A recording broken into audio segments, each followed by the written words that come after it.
Hello, and welcome to episode 6 of the Sarah Seams podcast.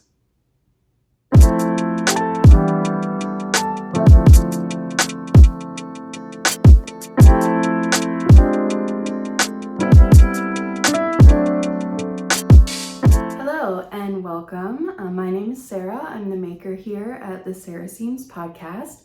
I live in Columbus, Ohio with my partner Troy and our two cats, Alex and Moo, who might make a little bit of an appearance today. Finally, people have been asking. You can find me on Instagram at Sarah_Seams or on Ravelry at Sarah Ribble, and I'll put those up on the screen.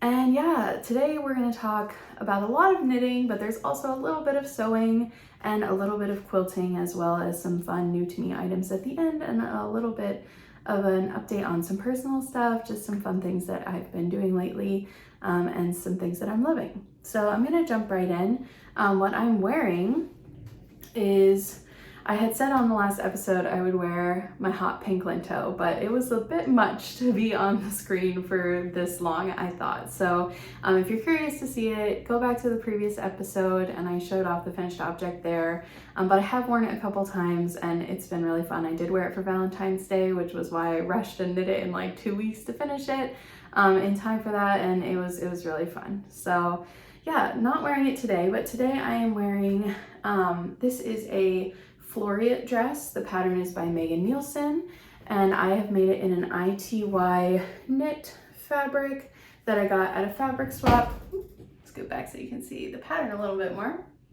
And I'll put a picture of it in so you can see what the whole dress looks like. It's really comfortable. I feel like it would work for a lot of different fabrics. I think it's actually suggested to use woven or knit, so you could go really any type of fabric.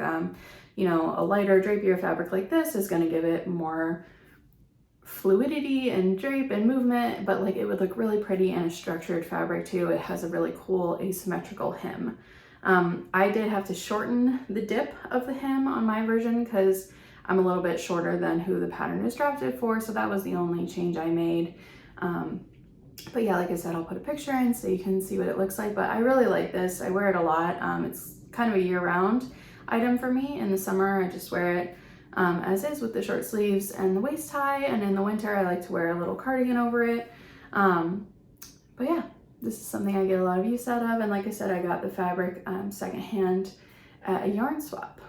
So that's what I'm wearing, and I will jump right into finished objects. So I only have 2 finished objects today. One of them is sewing, so I'll start with that. It's actually a very similar fabric to this, same exact ITY knit. It's just this black and white dot print, and I got this at the fabric swap as well. I've already made a kilo dress by, I think, Paper Cut Patterns from this fabric, but I had enough left over to make something else, and I decided I really wanted to make a pair of Ninni culottes. So I will put a little video in here so you can see what they look like. I love the Ninni culottes. I have made probably like 5 or 6 pairs of these at this point.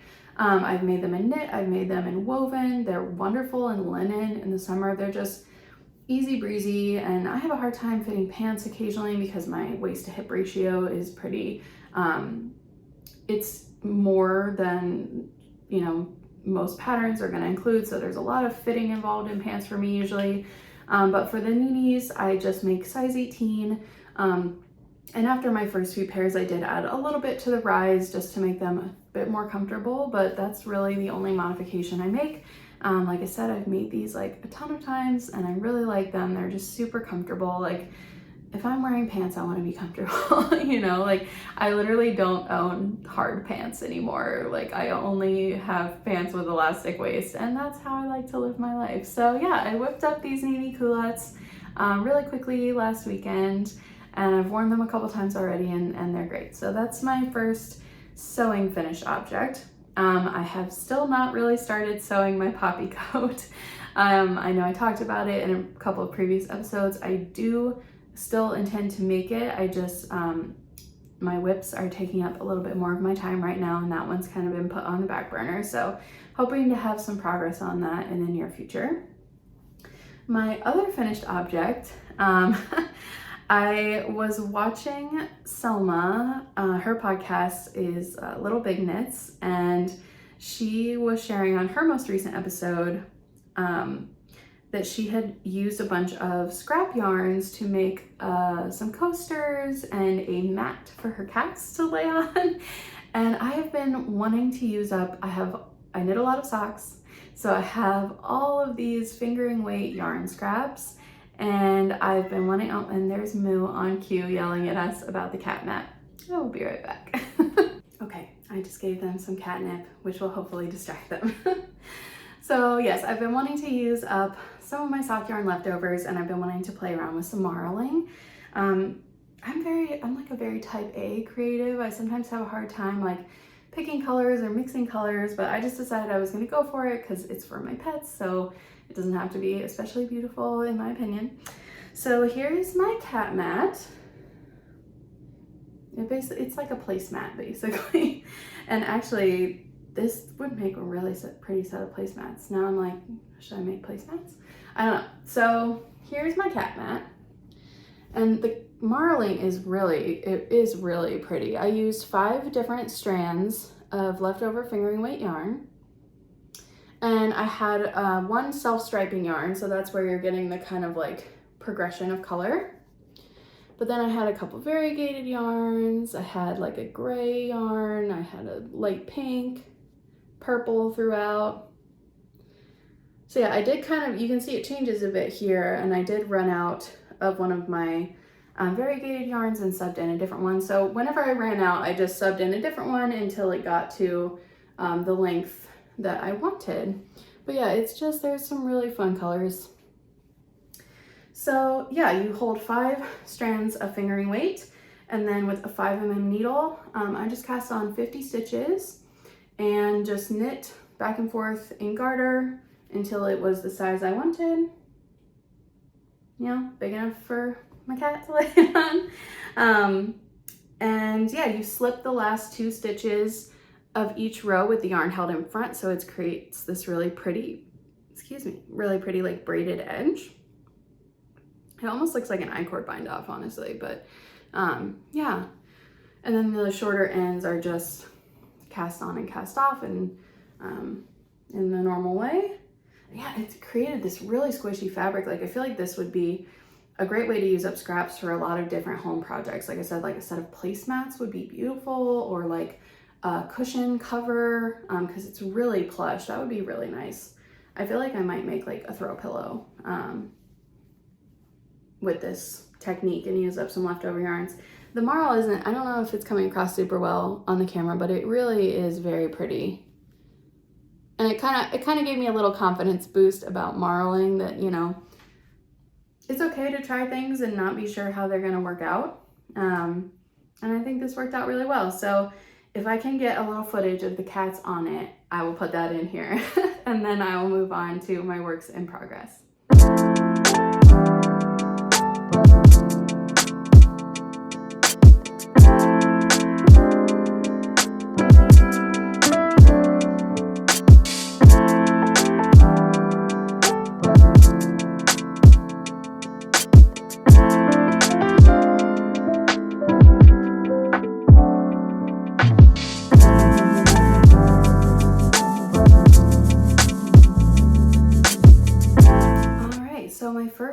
Work in progress today are my 3x1 rib socks that I'm working on for my partner Troy, and I finished one.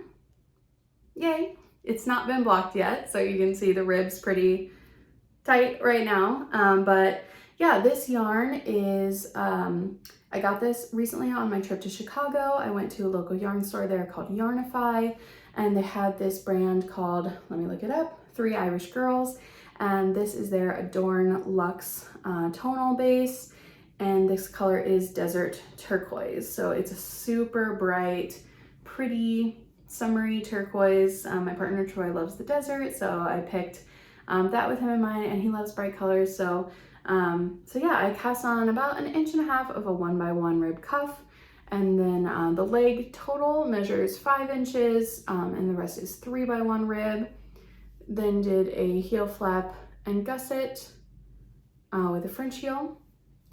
And then the top of the foot is the 3x1 rib, the bottom is stockinette, and then just decreases for the toe and grafted it together. So pretty simple. I didn't use a pattern. I just cast on 64 stitches and knit to the length for his foot. So yeah, I finished one and I've got a fairly good start on the second one. So I haven't been knitting. I feel like I knit a lot of socks in January. Like I knit probably like 5 individual socks in January. I finished a pair I'd already started, and then I knit 2 full pairs. So I haven't lost my sock mojo, but that was like hyperdrive sock production for me. So yeah, I think 1 pair of socks a month is probably a little bit more realistic for me, especially with all my other projects going on. So yeah, I've just started the cuff and a little bit of the leg on the second one, and I hope to have those finished for next time. So that's my 3x1 socks. Next up is my pressed flowers cowl, and I made quite a bit of progress on this that I'm excited to show you all. So here it is. Boop. So I think last time I had just started the first flower motifs. So there's a section of plain stitch, and then there's a section with a little bit more spread out motif, and then I'm ready to start the section of the more dense flower motif, and then it'll like go in reverse. So there'll be another section of this and another section of plain, and then you seam it up and you have your cowl. So I'm making the largest size. There are 3 sizes available. The pattern is by Savory Knitting that's her username on Instagram. It's so fun to knit. This is mosaic knitting, which is a type of color work that doesn't require you to carry the other yarn. So it's 2-color color work, but you're only ever working with 1 yarn at a time. So you work down and back with 1 color, and then you work down and back with the other color. This is what the back looks like. And again, it's not, it's obviously not blocked yet, so there's like a little bit of puckering where the longer floats are, but I'm really happy with how it's turning out. And this is going to be to wear with that poppy coat that I haven't started sewing yet that I was just talking about. But maybe they'll end up being finished at the same time, and that'll be a great new outfit for me for next winter, because it is starting to warm up here. It's gonna be between like mid-50s and 70 the next like week or so. So it's getting pretty nice here. Now this is the fool's spring in Ohio. This is fake spring. Like it will get cold again, but for now I'm just enjoying it and rolling with the punches. So yeah. Really happy with the progress I made on this in the past few weeks, and I'm excited to start the next section with the more dense flower motif. The yarn is a mystery yarn from that I purchased from Make and Mend, which is an online secondhand supply store, art supply store. It had no ball bands or any information on it. It's definitely wool. It's very rustic. I talked about it a lot more on the previous episode. I had to do some calculations to figure out the yardage and the weight. So if you're interested in hearing more about that, I talked about it on the previous episode. But that is pretty much it for my pressed flowers cowl. I feel like I'm like deep in a lot of whips right now, so I don't know how many finished objects I'll have for the next time, aside from hopefully the socks, but I've got quite a few like big whips going on. The next one I'm going to talk to you about is the sweater that I'm knitting for my partner, and Taylor over at the Wool Needles Hands podcast incidentally started a cowl just recently called, I think it's called Wool Needles Hand, like WNH Break the Curse cowl. And the whole idea is to knit a sweater for your partner, and I think that's it. Just the timing worked out, so I'll be participating in that. I had already started this, but I was feeling a little daunted by it, and so this knit along is kind of giving me like a little bit of oomph and like energy that I need to try and finish this in the next couple of months, because I don't want it to languish on my needles forever. So the sweater I'm knitting is the North Sea pullover. This is a Sandnes Garn pattern. You can see it's a bottom up fingering weight raglan, and it has all over color work. Because why did I do that to myself? This is the first fingering weight sweater I've ever knit, and it's not even for me. What's wrong? No, it's great. So yeah, that is the pattern, and it is from this pattern book.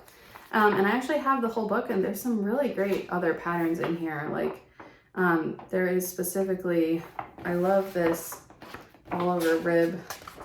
Sorry, I'm just like flipping through this book now. I'm trying to find this. This all over rib sweater is really, really cool. And there's I think the next thing I'm gonna knit for him is this colorwork sweater that's also from this book. Again, another colorwork sweater. Here I go, if I can find it. Sorry for all the page flipping. Okay, oh my goodness. Okay, I'm gonna have to, this is embarrassing at this point. This is taking, okay, here it is. Oh my gosh, I'm sorry. It's this one. So I just love the yoke of that and the detail and the sleeves. So I actually have some yarn I'm going to show you at the end of the podcast that I'm thinking about using for that. I'm already dreaming of his next sweater, and I haven't even barely gotten halfway through the first one yet. I'm not halfway through. So let me show you what I have. So I have made pretty good progress on the body, and it looks very puckery right now because, again, all over color work. But I think it's gonna block out beautifully. My swatch looked similar before I blocked it, and it looks really nice and flat now. So yeah, you can see I am using Sandnes Garn Mini Alpaca in the colors Rust and Blue. This is the suggested yarn. Oh gosh, it looks so like, it looks like it just spent like an hour in the bathtub. Yeah, it's just really wrinkly, but you can see the little repeat coming out. And yeah, and honestly, it's really fun to knit. It just, the color work rounds take, I think to knit like the three rounds of orange stockinette and then the 3 rounds of color work takes me like an hour and a half because there's a lot of little tiny stitches on here. So it's slow going, but it's really fun. I think I'm shy of halfway through the body. I think you're supposed to knit it to like 47 centimeters, and I'm not near halfway there yet, but since I really started working on it, it's coming along pretty quickly. So I'm really pleased with that. And then I also just kind of was itching, like I want to feel like I'm making more progress on it. So as I've been working on the body, I also went ahead and cast on the first sleeve. Because it's knit bottom up, you knit the body and then you knit the sleeves separately, and then you attach them and finish the yoke. So I also started the first sleeve, and I think I knit all of this in a day. So the sleeves are much more quick going than the body, and it's just nice to feel like you're making a little more progress on it. So I'm kind of hoping maybe I can finish up both sleeves and finish up the body like around the same time, and then really just like zip on the yoke, and that'll be it. So yeah, I'm happy I got a start on that. It's really nice, soft yarn. I really enjoy working with it. And I think Troy loves these colors, and he's really excited to have the sweater. I'm not confident in how well it's gonna fit, to be honest. I kind of got to a point where I was like, we're just going for it. And if it doesn't fit, we'll figure out a new home for it, because it's a little tricky to knit to fit a bottom-up sweater, I think. So I'm doing my best, but we'll see. Hopefully it works out. If not, I had fun knitting it, and maybe I can give it to one of my friends' partners or something, you know. But yeah, it's turning out nice, and I can't wait to block it and see how it just like relaxes and the color work really, really shines. So yeah, getting a good start on that. And I have one more knitting whip, and it's a fun, exciting one. Not that they're all exciting, but this is a test knit. I think I mentioned last time that I had applied for it. So fortunately I was accepted to test knit the new Corran cardigan from Rebecca at the Creativea podcast, and I'm really excited. I'll put a picture in of the design from her Instagram. It's an all over mesh cardigan, and it's going to be offered in a long sleeve round neck version and a short sleeve v-neck version. I am testing the short sleeve v-neck version in size 5, and it is going to be available up to a 64-inch bust. And yeah, so Rebecca had posted on her Instagram some alternate yarn suggestions.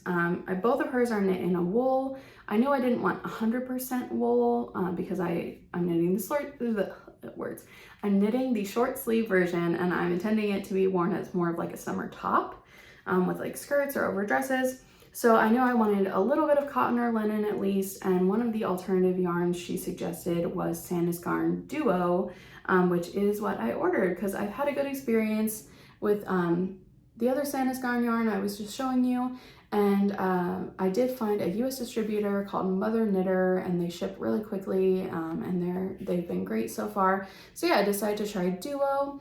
I love this yarn. It's really nice. So it is a 55% merino, 45% cotton blend. And it's really, really soft from the cotton and the merino, but it still has a little bit of give, enough that it's not hard to work with, but it's really light and cool from the cotton content. So I'm loving this yarn so far. I ordered 6 balls of black. Last episode, I was saying how I didn't want to knit with black, and here I am immediately knitting with black. Are you picking up that I tend to just say I'm not, and then I do? I don't know what's wrong with me. So black is the color. I went and looked at my closet, and I thought, what color will I wear the most in this object? And the answer for me was black. However, I will say this is seems to be a very quick knit. So I am considering possibly making another one in a more fun color, maybe like brighter color or like a lighter color, we'll see. But yeah, let me show you what I have. This is one night of work. And here's what I have. So you can see, wow, it's so sheer. How to show black yarn on camera. Okay, so you can see I finished the ribbing, and I just started the lace pattern. So I just finished the first full repeat of the lace. And it's working up super quick. This yarn's really soft and squishy, and I cannot wait to finish this and wear it. And it's not been too bad knitting with the black. I can't work on it at night. I have the neck lights. I don't enjoy working on it at night is what I should say. But like in the mornings before work or in the evenings, it's been fun. I was working on it the other night, and it's just flying. So excited to keep working on this. Oh, it moves back again.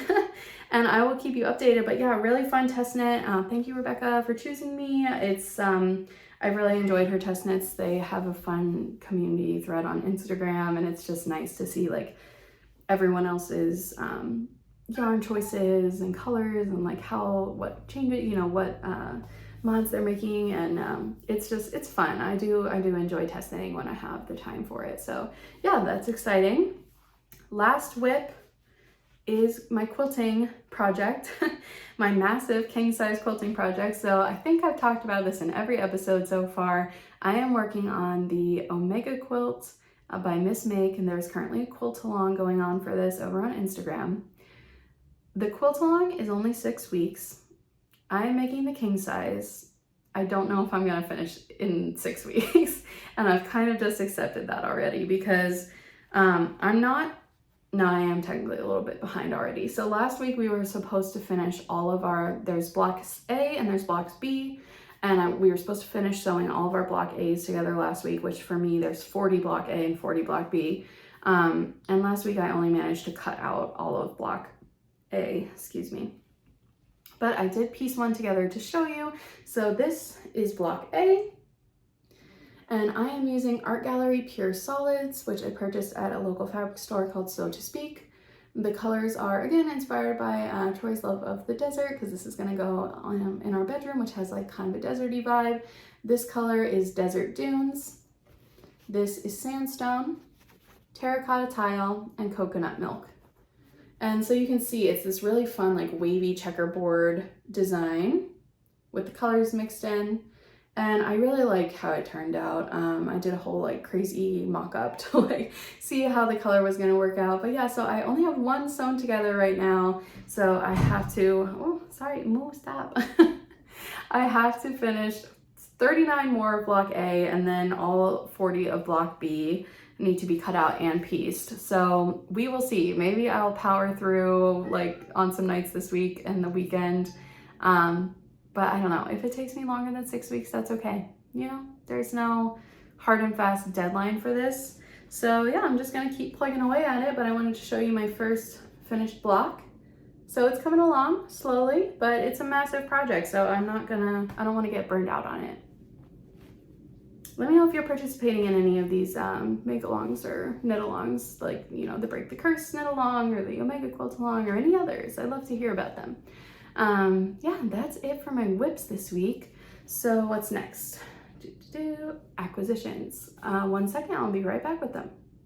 All right, I have a couple of new to me things to share with you this week, but none of them are brand new. They're all either secondhand or remnants, basically. So the first thing, my friend Michelle recently went on a trip out to the West Coast and was in Portland, Oregon, and made a trip to the Pendleton outlet and factory. And Pendleton is a brand of American, I think it's American, I should probably look that up. I'll write it on the screen if it's not. They make like really beautiful wool blankets and coats and wool products. And it's kind of a heritage brand here, at least that's my understanding of it. And at the warehouse, they had a bin of all of their offcuts where it was $5 per pound for fabric remnants. And Pendleton is quite expensive, so that, I mean, that's a good deal. So she sent me a picture of this massive bin of scraps, and I was like, oh, that one. And she helped me put a few together and was kind enough to bring them home for me, which was really, really nice of her. And I think I paid like $15 for everything that I'm gonna show you here. So the biggest piece that I got is this beautiful neutral brown wool with herringbone plaid of, there's like a light blue, a darker brown, pretty like a spicy red, and a lighter yellowy brown, and some white. So I have a pretty big piece of this. It's probably like 2 yards maybe. So yeah, this is the biggest piece. And then I also have this piece. And you can see this is like pretty thick wool. Like it would definitely be like a jacket, shacket, or outerwear thickness of wool. And this one, oh, I love this one. It's a smaller piece. It's probably less than a yard, but it has twill weave of navy, natural brown, and white, and these just like varying widths of stripes. It's really pretty. And the last piece is the smallest piece. It's maybe half a yard of this light blue with these red, yellow, and cream stripes through it. It's really soft and warm.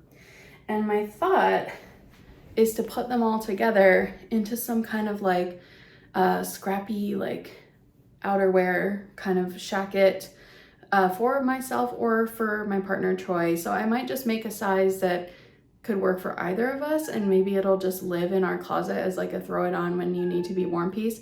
I'm really sorry about the meowing. I don't know what to do about it. Please bear with me. He just wants to be in here with me, but he's not allowed in the craft room for safety reasons for him. Too many threads about.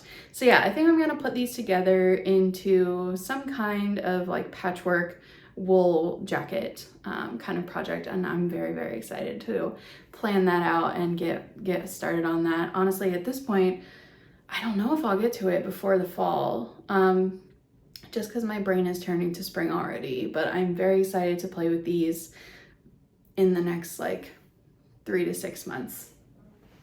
And the last couple things are yarns that I purchased from a D-stash on Instagram. And I'm sorry, I can't remember the name of the account off the top of my head, but it was a D-stash specific account from a fellow knitter. And I will put it up on the screen because they had some absolutely beautiful yarns. And last time I looked, there was still quite a few left. So what I got first, earlier I mentioned I was already thinking about my next sweater that I want to knit for my partner Troy. And the yarn I picked up with that in mind was this. So it is Rowan Felted Tweed, which I'm not really sure. It says a felted effect yarn, which I'm not really sure that it looks felted to me. I think it just has a little bit of a halo because it is a merino alpaca blend. So this is a 50-gram ball and it's approximately 175 meters.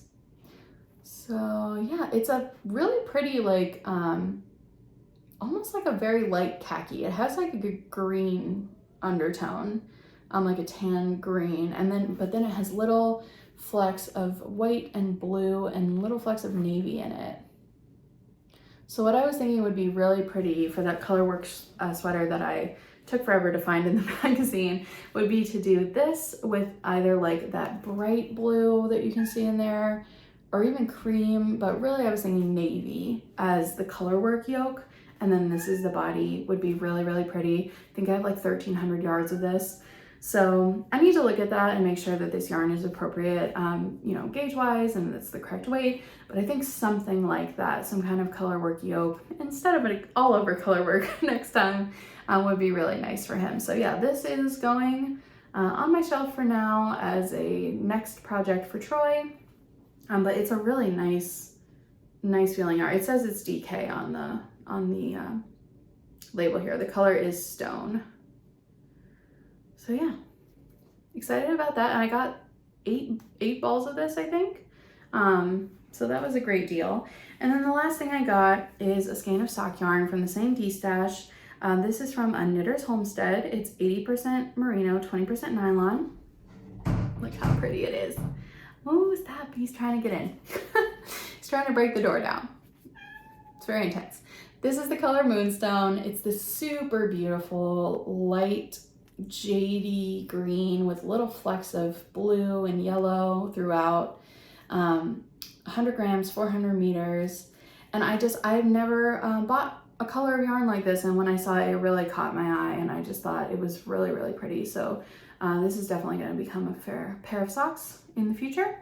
But yeah, so those were my D-stash purchases. That is all I have in the way of acquisitions. So I'm just going to quickly touch on some things that have been bringing me joy lately.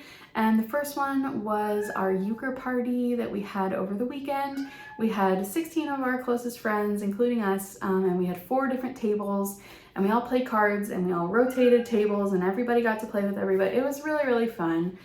So I recommend, you know, if there's like a card game or a board game that you love to play, I think having some people over, it just always makes me really happy.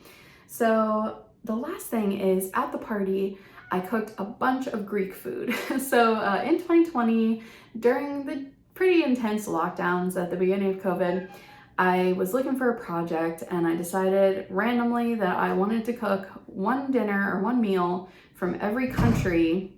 I'm so sorry, he's trying to break in again. From every country in alphabet. You know what? I'm gonna be right back. Okay, I'm sorry about that. I am cooking one meal from every country in alphabetical order. I started this in 2020 and I'm taking it slow. We're just on the G's right now, but it's been such a fun project and just a way to like include people in the experience. Like whenever I do a bigger one, like Canada, China, France, Greece, Germany, I try to include as many people as I can. And you know, for all of them, I like to invite people, but some of them, for people who might be a little more picky, some of them are a little more approachable than others. But yeah, so this party also served as our Greek dinner. So I made a ton of Greek food. I'll put some pictures in so you can see. And it was really great. Everything turned out delicious. Everybody loved it. And it was just really fun. And these recipes are amazing. I will include the recipes, all of them down below if you're interested. But yeah, that's what's bringing me joy. It was kind of a lot to prepare. I feel like a little bit burnt out this week, you know, hosting a party and cooking all this food for 16 people. It's a lot of work, but it's so rewarding too, to just see everyone come together and have a great time and enjoy your food. At least for me, I feel like cooking for other people is like part of my love language. So yeah, that was a really good time. And that's really all I have for you today. Sorry if that was a little chaotic and maybe a little rushed, but that is all I have. Lots of whips.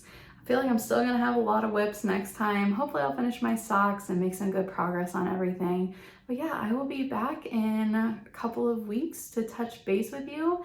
Please leave me a comment. I love reading your comments. Let me know where you're from, what you're working on. I'd love to have more conversation with you below in the comments. And thank you to everyone that has already subscribed. If you haven't, please do. I really appreciate you supporting the channel so we can grow our little crafty community. And that is going to be it for me today. Thank you so much, and I'll see you next time. Bye.